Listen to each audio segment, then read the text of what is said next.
आज की इस वीडियो में 1.3 का क्वेश्चन नंबर फर्स्ट जो है हल करेंगे।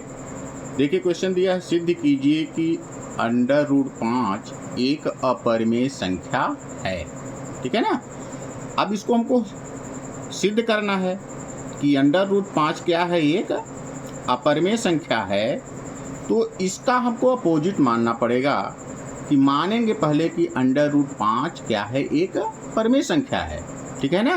तो लिखेंगे माना √5 एक परिमेय संख्या है, परिमेय संख्या है। ठीक है। अब जब परिमेय संख्या होगी तो निश्चित है वो P/Q के बराबर होगी। ठीक है ना। तो हम इसको लिख सकते हैं √5 बराबर P/Q। ठीक है ना। अब देखिए जहां Q बराबर नहीं हो क्या, 0, Q का मान 0 नहीं होना चाहिए, तथा P व Q क्या हो, पूर्णांक हो। ठीक है। अब देखिए मिला हमको √5 बराबर P/Q। अब हम क्या करेंगे, दोनों तरफ हम वर्ग कर देंगे, दोनों तरफ वर्ग करने पर। ठीक है ना। दोनों तरफ हम वर्ग करेंगे तो यहाँ हमको मिलेगा √5 का वर्ग बराबर P/Q का वर्ग। ठीक है। अब देखिए रूट से वर्ग क्या होगा, कट जाएगा, तो बचेगा यहाँ 5। ठीक है।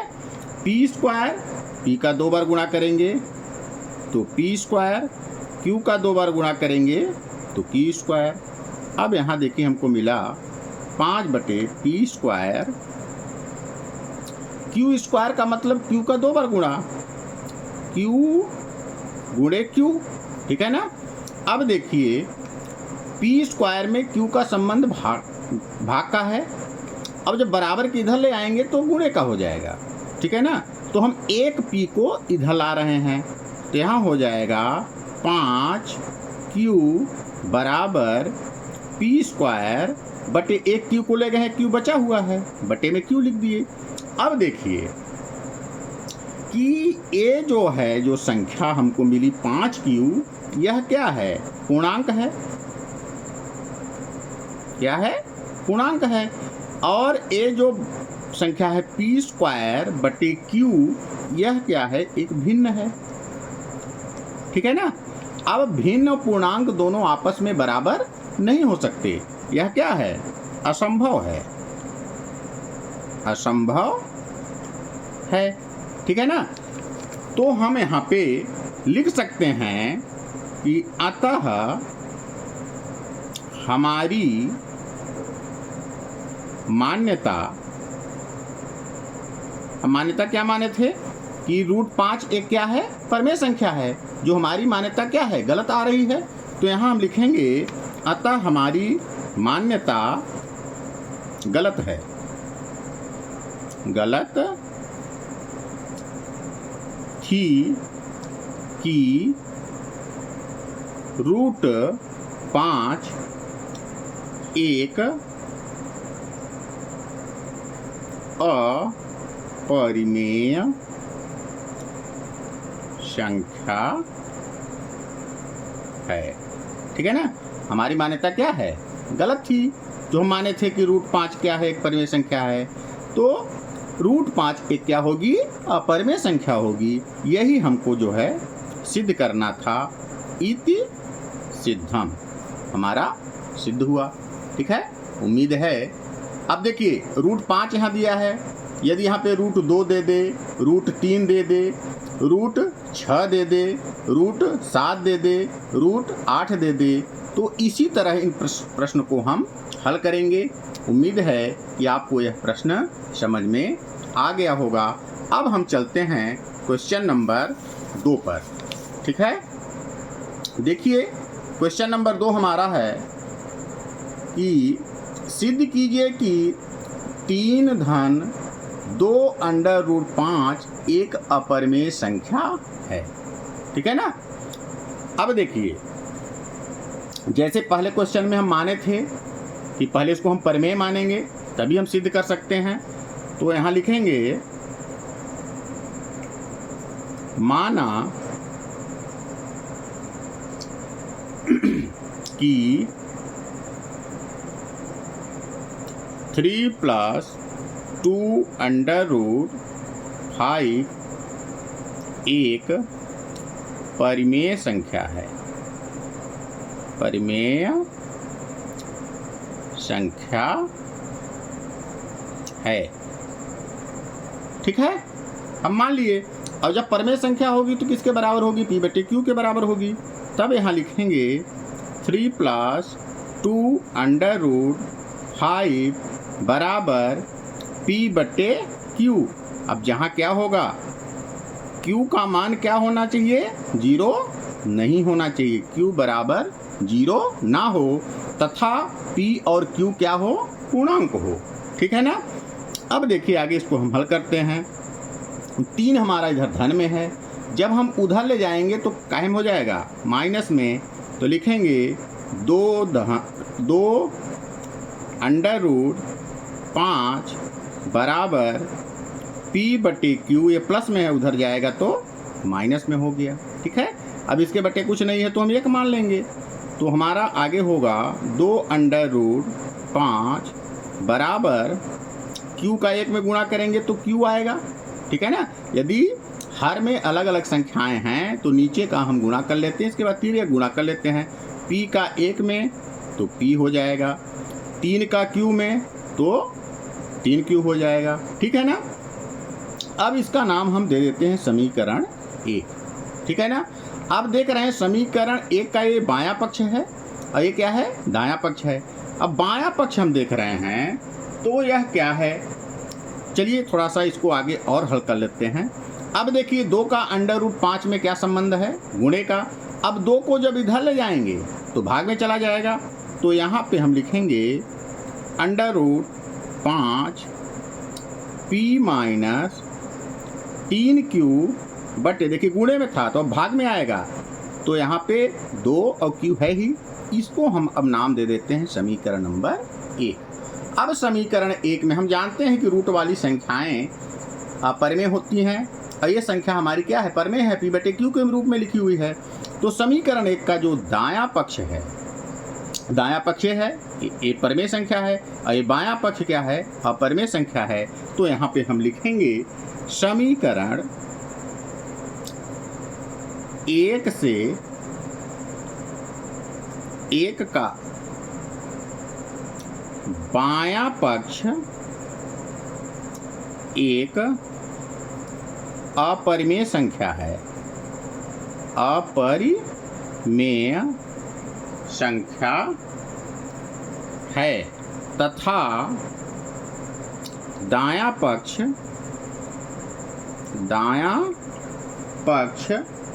एक परिमेय संख्या है। एक परिमेय संख्या है। ठीक है ना। अब हम कल्पना क्या किए थे? कल्पना किए थे कि ये 3 + 2 अंडर रूट 5 एक परिमेय संख्या है। जो हमारी कल्पना क्या आ रही? गलत आ रही है। तो ये लिखेंगे अतः हमारी मान्यता क्या है? गलत है। गलत है, इसलिए सिद्ध होता है कि 3 + 2 अंडर रूट 5 एक अपरिमेय संख्या संख्या अपरिमेय संख्या है। ठीक है ना। अब ये हमारा सिद्ध हो गया, लिख देंगे इति सिद्धम। ठीक है। उम्मीद है कि दूसरा क्वेश्चन भी आपको समझ में आ गया होगा। ठीक है ना। अब हम चलते हैं क्वेश्चन नंबर 3 पे। क्वेश्चन नंबर 3 देखिए क्या है। क्वेश्चन दिया है कि सिद्ध कीजिए कि निम्नलिखित संख्याएं अपरिमेय हैं। पहला नंबर में है 1/√2, दूसरे में है 7/5 और तीसरे में है 6+√2। तो क्रमशः हम तीनों प्रश्नों को हल करेंगे। पहला नंबर हम ले रहे हैं 1/√2। ठीक है। अब देखिए हम इसको, अभी अपरिमेय संख्या है तो इसको हम क्या मानेंगे कि माना कि यह परिमेय संख्या है। तो लिखेंगे माना 1/√2 एक परिमेय संख्या है। परिमेय संख्या है। ठीक है। अब जब परिमेय संख्या होगी तो किसके बराबर होगी? P/Q के बराबर होगी। तब यहाँ हम लिख सकते हैं 1/√2 बराबर P/Q, जहाँ Q बराबर नहीं होना चाहिए क्या?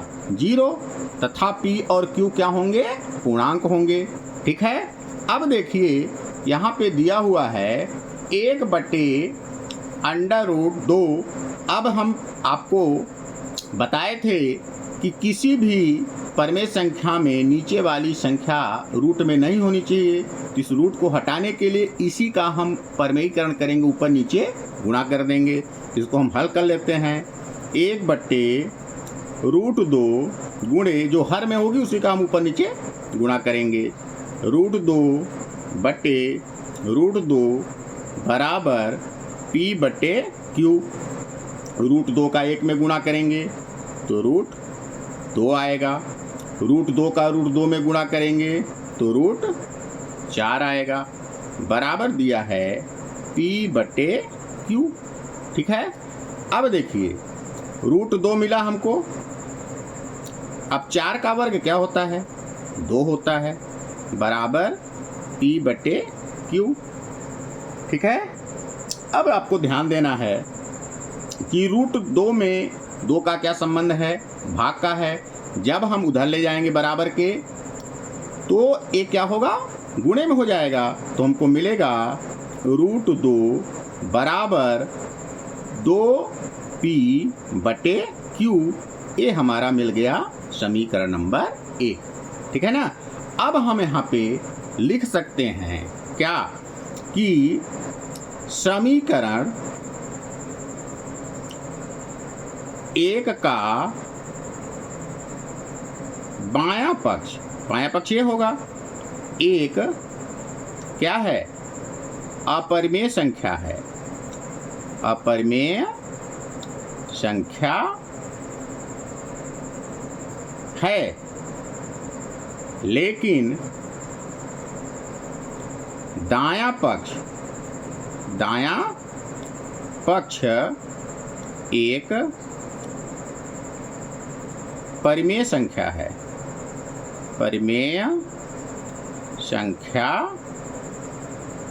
है। अतः हमारी मान्यता क्या है? गलत है। हमारी मान्यता गलत है। इसलिए सिद्ध होता है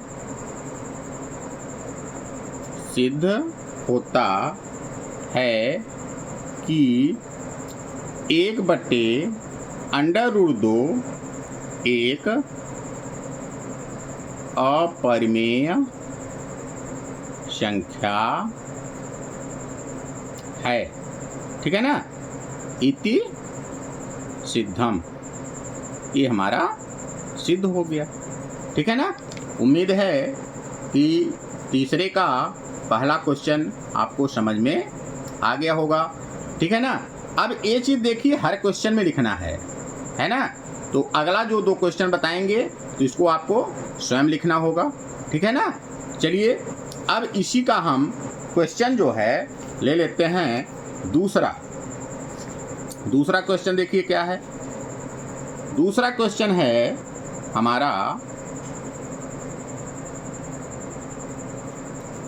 7√5। ठीक है ना।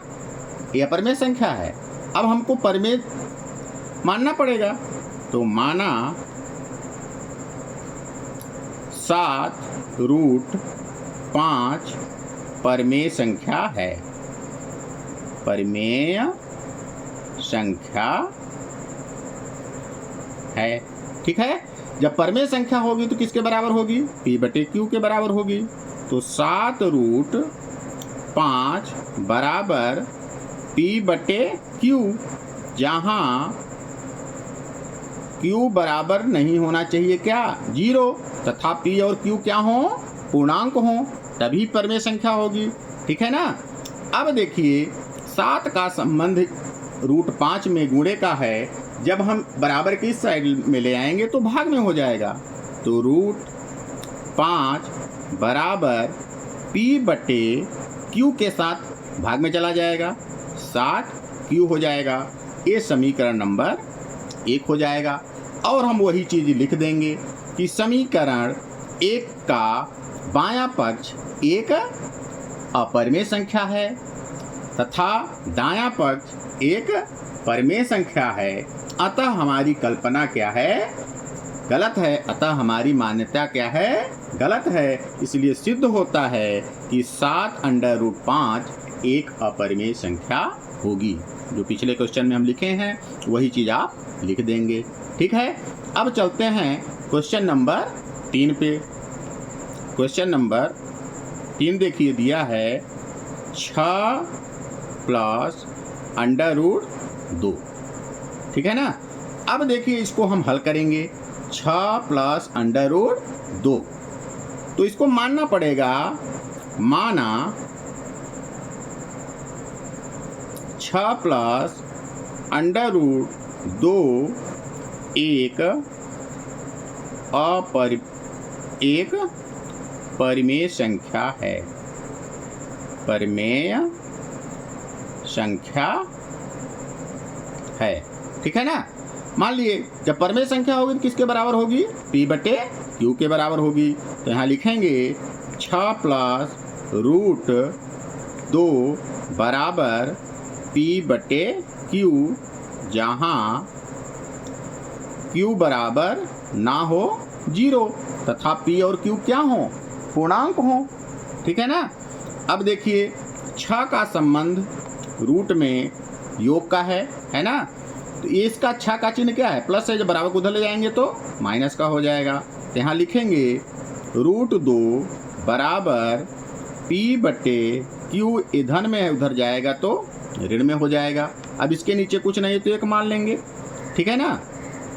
अब देखिए √2 बराबर Q में 1 का गुणा करेंगे तो हमको मिलेगा Q।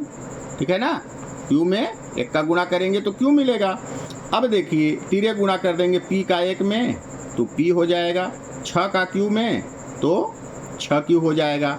ये हमको मिल गया समीकरण नंबर 1। अब वही चीज़ हमको लिख देना है जो हमने यहाँ लिखा था। देखिए हम लिख देंगे, क्या लिखेंगे कि समीकरण 1 का बायां पक्ष जो है एक अपरिमेय संख्या है ना। यहाँ पे पक्ष कर देंगे, लेकिन दायां पक्ष एक परिमेय संख्या है। अतः हमारी मान्यता क्या है? गलत है। इसलिए सिद्ध होता है कि अब एक क्वेश्चन दूसरे का था तो इसको न लिख के हम यहाँ लिख देंगे 6 + √2।